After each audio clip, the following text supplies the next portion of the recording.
திருச்சிற்றம்பலம். K சங்கரின் கீதை சேனலை தினமும் பாருங்கள். இந்த வீடியோவை லைக் செய்யுங்கள், ஷேர் பண்ணுங்கள் மற்றும் மறக்காம சப்ஸ்கிரைப் செய்யுங்கள். தேங்க்யூ. திருச்சிற்றம்பலம். திருமந்திரம் 10ஆம் திருமுறை திருமூலர் அருளியது. பாடலும் விளக்கமும். பாடல் எண் 1101 முதல் 1110 வரை. திருமூலர் திருவடிகள் போற்றி போற்றி. திருச்சிற்றம்பலம். பாடல் எண் 1101. வெளிப்படுவித்து விளைவறிவித்து தெளிப்படுவித்தன் சிந்தையின் உள்ளே களிப்படுவித்து கதிப்படு சோதியை ஒளிப்படுவித்தென்னை உய்ய கொண்டானே. வித்தாக நின்ற சிவப்பரம் பொருளை வெளிப்படுத்தி அறிய செய்து அப்பரம் பொருளால் அடையும் பயன்களை அறியும்படி உணர்த்தி அறியாமை விலக்கி அறிவை தெளிவுபடுத்தி மனதிற்குள்ளேயே நின்று மெய் ஞானத்தில் களிப்படைய செய்து வித்தாக விளங்கும் மெய்ப்பொருளில் கோடி சூரிய ஒளி வீசும் சோதியை எழுந்தருள செய்தவள் அப்பராசக்தியே. அப்பராசக்தியே சோதி ஒளியே வித்தான மெய்ப்பொருள் என காட்டி என்னை ஆட்கொண்டவள் அப்பராசக்தியே. எல்லாம் அவள் தர வந்த ஆக்கமே அன்றி ஆன்மாக்களோ சிவமோ தாமாக எதையும் ஆற்றக்கிலரே. பாடல் எண் 1102. கொண்டனன் கோலம் கோடி அநேகங்கள் கண்டனல் என்னென் கலையின் கண்மாலைகள் விண்டனல் மேலை விரி கதிர் மூன்றையும் தண்டலை மேல் நின்ற தையல் நல்லாளே. பல கோடி உருவங்கள் கொண்டவள் அப்பராசக்தி. 84 லட்சம் உயிர்களை இப்பூமியில் பல பல கோடிகளாக படைத்தவள் பராசக்தி. ஆய கலைகள் 64ஐயும் படைத்து அதையே தன் கழுத்தில் மாலைகளாக அணிந்து நிற்பவள் பராசக்தி. ஆகாயத்தில் விரிந்து சந்திர சூரிய அக்கினியின் மூலக்கணலாகி ஒளியாக நின்றிருக்கின்றாள். அவளே மகிடாசூரனை கொண்டு அவன் தலைமேல் நின்ற மகிடாசூர வர்த்தினி எனும் பேர் பெற்று விளங்கும் பெண்களின் நல்லோளான வைரவி தாயே. பாடல் எண் 1103. தையல் நல்லாளை தவத்தின் தலைவியை மையலை நோக்கும் மனோன்மணி மங்கையை பைய நின்றே தீ பணியின் பணிந்த பின் வெய்ய பவமினி மேலகிலாவே. பெண்ணில் நல்லாளான தையல் நாயகியை செய்கின்ற தவத்தின் தலைவியாக இருப்பவளை அறியாமையை அகற்றி அருட்பார்வையினால் ஞானம் வழங்கும் மனோன்மணி தாயை அவள் நின்ற நடுவையே நோக்கி வாசியினால் ஏற்றி போற்றி பணிந்து வணங்கிடுங்கள். அவளையே பற்றி நின்று போற்றி பணிந்து வந்தால் கொடிய பலவினைகள் யாவும் சூரியனை கண்ட பனி போல் விலகி ஓடிவிடும். பாடல் எண் 1104. வேயன தோழி விரையுறு மென்மல ஏய குழலி இளம்பிரை ஏந்திலை தூய சடைமொழி சூழினி சுந்தரி ஏயன துள்ளத்தினிதிருந்தாளே. மூங்கிலை ஒத்த தோள்களை உடையவள் மென்மையான மலைகளை மாலையாக அணிந்து மென்மலர் போல் நின்றிருப்பவள். நீண்ட கருங்கூந்தலை கொண்ட கார்குழலி இளம்பிறை சந்திரனை தன் கிரீடத்தின் மேல் தாங்கி நிற்பவள். தூய ஒளி கதிர்களை தன் சடைமுடியிலிருந்து பரவச் செய்யும் சூழினி அழகே வடிவாக விளங்கும் சுந்தரியான அப்பராசக்தி என் மகனே என்று அழைத்து என்னை ஆட்கொண்டு என் உள்ள தாமரையையே இடமாக கொண்டு இன்பமுடன் வீட்டிருந்தாளே. பாடல் எண் 1105.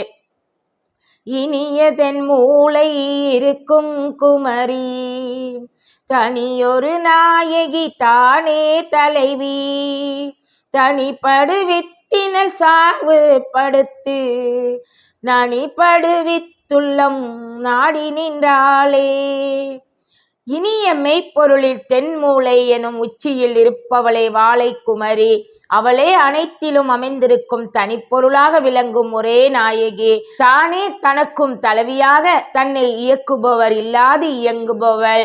தனிப்படும் வித்தாகி ஆதியாக நின்று நான் சார்ந்திருந்த பொய்களையெல்லாம் போக்குவித்து மெய்ஞானத்தை ஊட்டுவித்து மெய்ப்பொருளை காட்டி வைத்தாள். அப்பராசக்தியை தைலத்தாரை போல் தனதடி கண்ணே இடையராது தன் உள்ளத்தில் வைத்து துதிப்போரின் உள்ளத்தையே விரும்பி அங்கு வீற்றிருந்தாளே. பாடல் எண் 1106.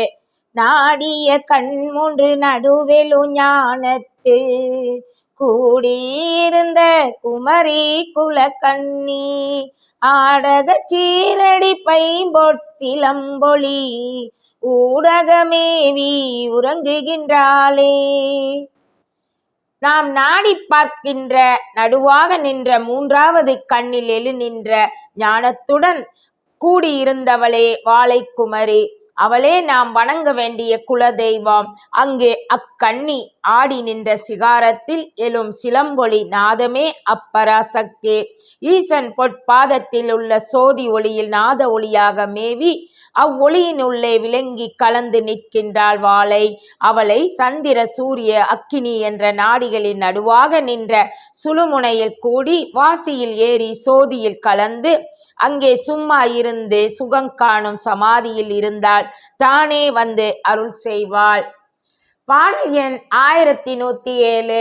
உறங்கும் அளவின் மனோன்மணி வந்து கரங்கு வளைக்கை கழுத்தார புள்ளி இரங்கொழி தம்பலம் வாயில் உமிழ்ந்திட்டு உரங்களையாவென்று பாயஞ்செய்தாளே.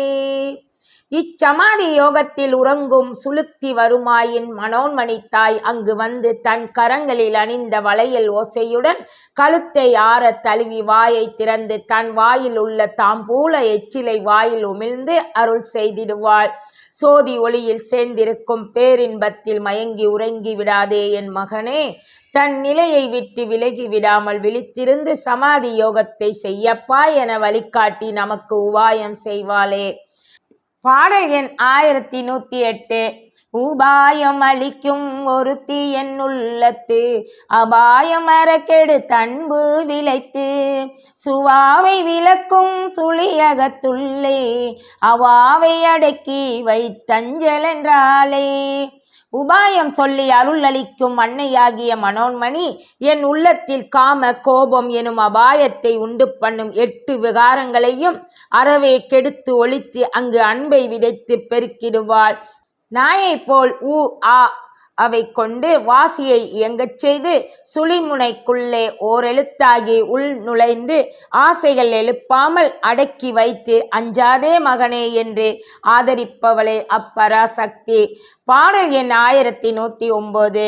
அஞ்சொல் மொழியால் அருந்தவ பெண் பிள்ளை செஞ்சொல் மடமொழி சீருடை சேயிலை தஞ்சமென்றெண்ணி தன் சேவடி போற்றுவார் கிஞ்சொல் அளிக்கும் இரவி என்றாரே. ஓம் நமசிவய என்னும் அரும் சொல்லின் அழகிய வேத தமிழ் மொழியால் அரிய தவத்தை அருளிய அவளே அருந்தவம் செய்யும் வாழை பெண். செந்தமிழ் சொல்லாகவும் சொல்லின் பொருளாகவும் நிற்கும் செந்தமிழ் செல்வி. அழகிய ஆடை அலங்காரமும் அணிமணி அணிந்து அலங்காரமாய் இருக்கும் சேயிலை அப்பராசக்தியையே தஞ்சமென்றடைந்து அவள் மந்திரங்களையே எண்ணி அவள் சேவடியில் போற்றி நின்று துதிப்பாருக்கு அவர்கள் பயத்தையும் கவலைகளையும் போக்கி வைத்து அஞ்சாதே மகனே என்று இனிய சொல் கூறி இன்னருள் வழங்கும் இறைவி இவளே ஆகும். பாடல் எண் 1110. ஆருயிராயும் அருந்தவ பெண் பிள்ளை காரியல் கோதையல் காரணி நாரணி ஊரும் உயிரும் உலகும் ஒடுக்கிடும் கோரியன் உள்ளங் குழாவி நின்றாளே. என் ஆருயிராய் இருப்பவள் அவளே. ஆருயிர்கட்கெல்லாம் அன்பு செய்யவும் அருள் வழங்கவும் அருந்தவம் செய்யும் பெருமாட்டி. மலைமேகம் போன்ற கரிய கூந்தலையுடைய கோமலவல்லி. அனைத்திற்கும் அவளே காரணி. நாராத யோனியில் நின்றிருக்கும் நாரணி. ஊரும் உயிரும் உலகமும் ஒடுங்கி அழியும் ஊழிக்காலத்தில் கோரமான பைரவி கோலம் கொண்டவளான அத்தாய் அன்புள்ளம் கொண்டு அன்பு வடிவாய் என் உள்ளத்தில் அன்புடனே குழாவி நின்றாளே. திருச்சிற்றம்பலம். திருச்சிற்றம்பலம். கே சங்கரின் கீதை சேனலை தினமும் பாருங்கள். இந்த வீடியோவை லைக் செய்யுங்கள், ஷேர் பண்ணுங்கள் மற்றும் மறக்காம சப்ஸ்கிரைப் செய்யுங்கள். தேங்க்யூ.